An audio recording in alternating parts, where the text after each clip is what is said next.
एक बार एक व्यक्ति ने अपने दोस्तों के साथ एक यात्रा पर जाने का फैसला किया।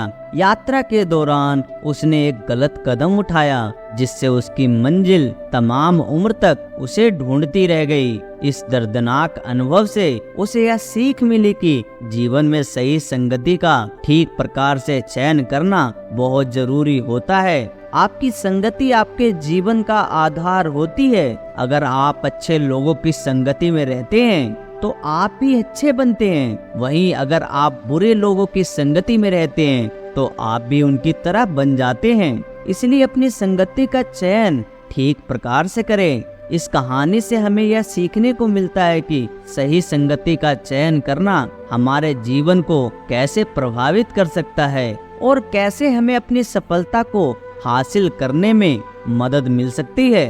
तो दोस्तों ध्यान से सुनिएगा अंत तक। ये कहानी आपको सफलता की सीख से अवगत कराएगी। तो चलिए दोस्तों कहानी को शुरू करते हैं। कहानी सुनाने से पहले गुरु ने सभी शिष्यों को चेतावनी दी। अपने सभी शिष्यों से उन्होंने कहा कि आज जो कहानी मैं तुम्हें सुनाऊंगा उसे सुनकर तुम्हें मेरे 2 सवालों के जवाब देने होंगे और जो भी सही जवाब देगा उसके लिए मेरे पास एक अद्भुत कार्य है। लेकिन वह कार्य वो तभी पूरा कर पाएगा जब मेरे 2 सवालों के जवाब ठीक से दे पाएगा। उन्होंने सबको कहानी सुनाते हुए बताया कि ये कहानी सोहन नाम के एक लड़के की है जो स्कूल में पढ़ता था। सोहन अपने स्कूल में बहुत प्रसिद्ध था। सभी बच्चे उसे जानते थे। वो एक बहुत अच्छा आर्टिस्ट था। म्यूजिक में भी उसका इंटरेस्ट था। उसकी सिंगिंग भी बहुत अच्छी थी। सभी को लगता था कि ये बड़ा होकर एक बहुत बड़ा सिंगर बन सकता है और यहीं से उसमें एक ईगो पैदा होने लगा। उसे यह लगने लगा कि वो दूसरों से बेहतर है। खैर उसने स्कूल पास किया। उसके बाद वो यूनिवर्सिटी में पहुंच गया। लेकिन जब एक लड़का स्कूल से यूनिवर्सिटी या फिर बड़े एजुकेशन के लिए कॉलेज में जाता है तो उसमें बहुत सारे चेंजेस आते हैं। बड़े कॉलेज में अलग अलग जगहों के लड़के मिलते हैं। कुछ अच्छे होते हैं तो कुछ लोगों की संगति अच्छी नहीं होती है। जब सोहन अपने कॉलेज में गया तो सब लोग उसकी सिंगिंग से बहुत प्रभावित हुए, बहुत इम्प्रेस हुए। लेकिन धीरे धीरे उसकी संगति ऐसे लड़कों के साथ बन गई जो गुंडागर्दी करते थे, जो नशा करते थे। और कुछ समय बीतने के साथ सोहन भी अपने कॉलेज में सीनियर हो चुका था। वो बहुत सारे नशे करने लगा था। पढ़ाई में उसका बिल्कुल ध्यान नहीं रहता था। पढ़ाई तो दूर की बात रही, उसका सिंगिंग में से भी इंटरेस्ट खत्म हो चुका था। और धीरे धीरे उसने गाना भी छोड़ दिया, पढ़ना भी छोड़ दिया। बस दिन भर नशे करता रहता था। उसकी संगति में जो दूसरे लड़के थे उन्होंने ही सोहन को नशा करना सिखाया था। अब सोहन उनमें से एक हो चुका था। कॉलेज का समय कब बीत गया उसे पता ही नहीं चला। अब उसने पढ़ाई तो की नहीं थी तो उसे कोई नौकरी भी नहीं मिली। सिंगिंग करनी भी वो छोड़ चुका था, इसीलिए उसमें भी उसके लिए कोई काम नहीं था। अब वो अपने कॉलेज के हॉस्टल से अपने घर वापस आ चुका था। लेकिन घर आने के बाद समस्या और ज्यादा बढ़ गई। अब यहाँ पर सोहन नशा नहीं कर सकता था, घर वालों से पैसे नहीं ले सकता था। कॉलेज में था तब घर वाले पैसे भेज देते थे कि शायद बच्चे को जरूरत होगी, ये सोचकर। लेकिन अब जब वो घर पे रहता था तब उसके घर वाले उसे पैसे नहीं देते थे और इसी कारण से वो अपने लिए नशा नहीं खरीद पा रहा था, जिसके कारण उसके अंदर फ्रस्ट्रेशन, गुस्सा, ये सारी भावनाएं पैदा होने लगी थी। उसे अपने घर वालों पर गुस्सा आता था कि वो उसे पैसे क्यों नहीं देते हैं, क्यों उसे नशा नहीं करने देते हैं। जब भी उसे मौका मिलता वो घर में से पैसे चुराने लग गया। इन पैसों से वो नशा खरीदता और घर वालों से लुक छुप कर नशा करने लगा। लेकिन कहते हैं ना कि सच्चाई ज्यादा दिनों तक छुप नहीं सकती। एक दिन उसके घर वालों को भी पता चल गया कि हमारा लड़का सोहन नशा करने लगा है। अब वो लोग उठते बैठते, खाते पीते सब उसे ताने देने लगे। अब जब हर समय सोहन को ताने सुनने को मिलते हैं तो इससे सोहन के अंदर गुस्सा पनपने लगा। अपने परिवार के प्रति जलन और घृणा के भाव उत्पन्न होने लगे और एक दिन कहा सुनी इतनी ज्यादा बढ़ गई, उसने अपने सभी परिवार वालों को मौत के घाट उतारने का निश्चय किया। उसने सभी के खाने में जहर मिला दिया। घर के 5 सदस्य उस जहर को खाने से तुरंत मर गए, लेकिन एक सदस्य बच गया क्योंकि उसने खाना नहीं खाया और उसको सोहन ने अपने हाथों से मार डाला। उसके बाद सोहन को जेल हो गई और फिलहाल वो 10 सालों से जेल में ही है। यह कहानी सुनाने के बाद गुरु ने सभी शिष्यों से पूछा कि इस कहानी में उन 6 लोगों की मौत का जिम्मेदार कौन था और क्या यह घटना टाली जा सकती थी। गुरु के ये सवाल सुनकर सभी शिष्यों ने अपने हाथ ऊपर किए। हर कोई उसका उत्तर देना चाहता था। एक शिष्य ने बताया कि सोहन स्कूल टाइम से ही ईगो रखता था और वही ईगो उसकी बर्बादी का कारण बनी। लेकिन उसके उत्तर से गुरु को संतुष्टि नहीं हुई, इसलिए उन्होंने अपने सबसे होनहार शिष्य से इसका जवाब पूछा। वो शिष्य बताने लगा कि गुरुदेव, आदमी अपनी परिस्थिति का खुद ही जिम्मेदार होता है। सोहन ने जो भी पाप किया उसका जिम्मेदार भी वो स्वयं था।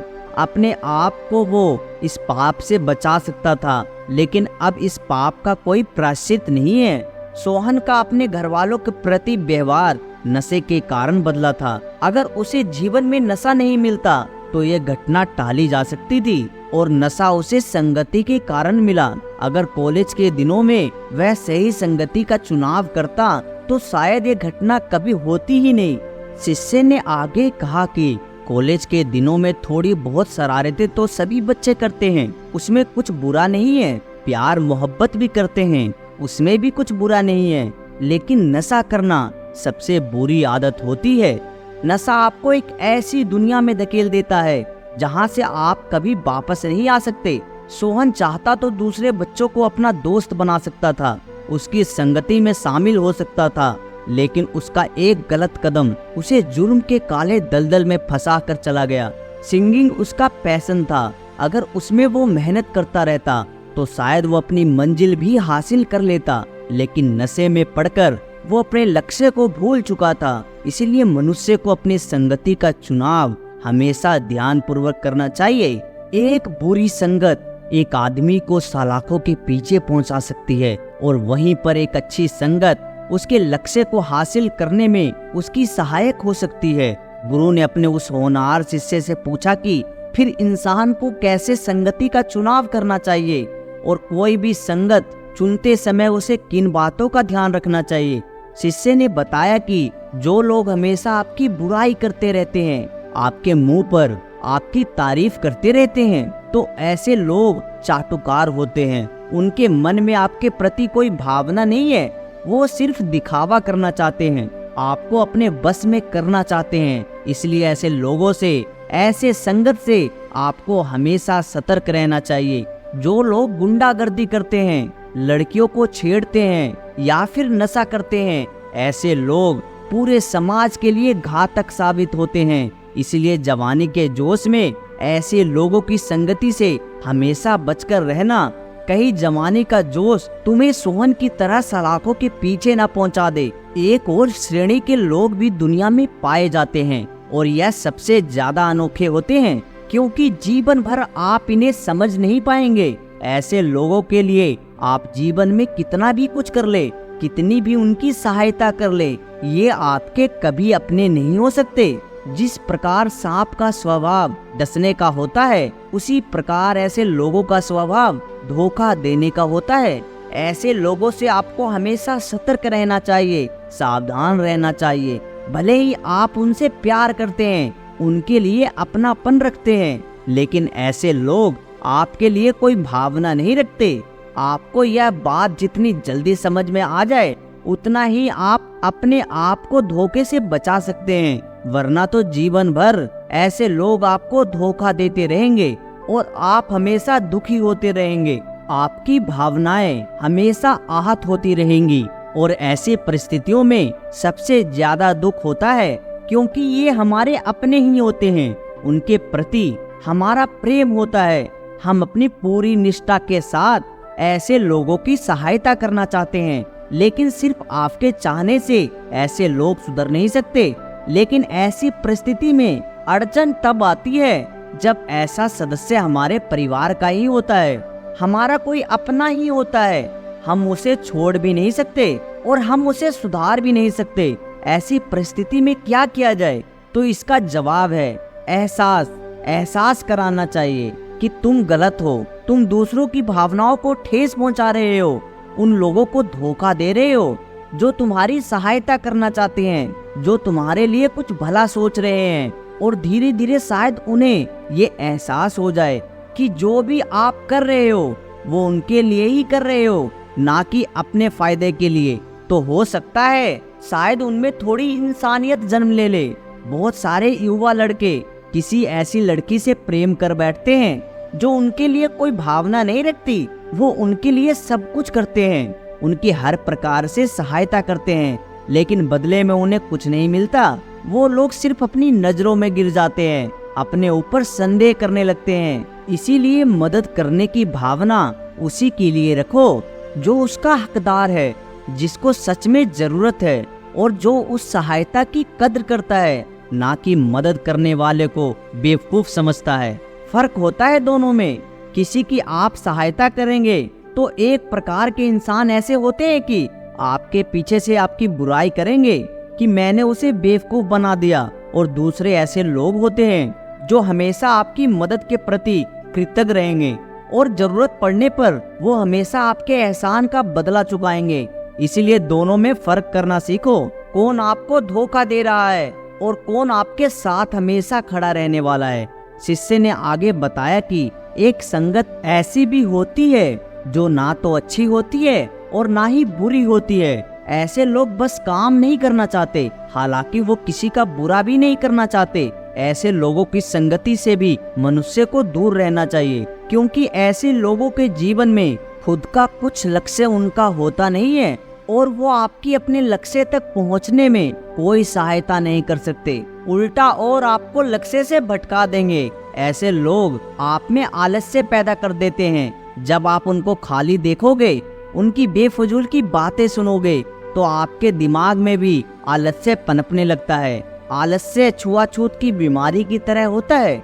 अगर आप किसी को आलस्य से भरा हुआ देख रहे हो तो संभव है कि आपके शरीर में भी आलस्य पैदा होने लगेगा। जो लोग हमेशा उदास रहते हैं, दूसरों की बुराइयां ही करते हैं, ऐसे लोगों से भी हमेशा बचकर रहना चाहिए। अगर ये नियम हम अपने जीवन में अपनाते हैं तो हमारा जीवन ज्यादा आसान हो जाता है, जीवन ज्यादा खुशहाल हो जाता है, जीवन में ज्यादा तनाव नहीं रहता, चिंता नहीं रहती। आपको सारे काम आसान मालूम होंगे।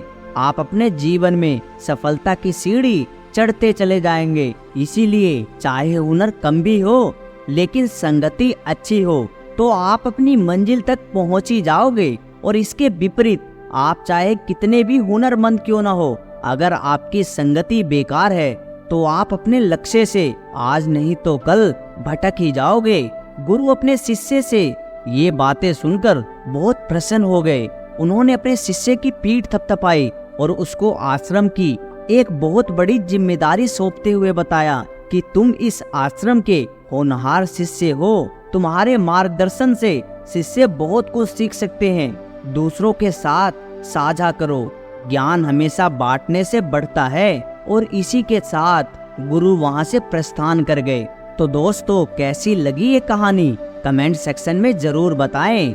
और अच्छी लगी हो दोस्तों तो इस चैनल को सब्सक्राइब करना ना भूलें और साथ ही साथ नोटिफिकेशन बेल को भी जरूर प्रेस कर दें, ताकि अगली कहानी की नोटिफिकेशन आपको आ जाए।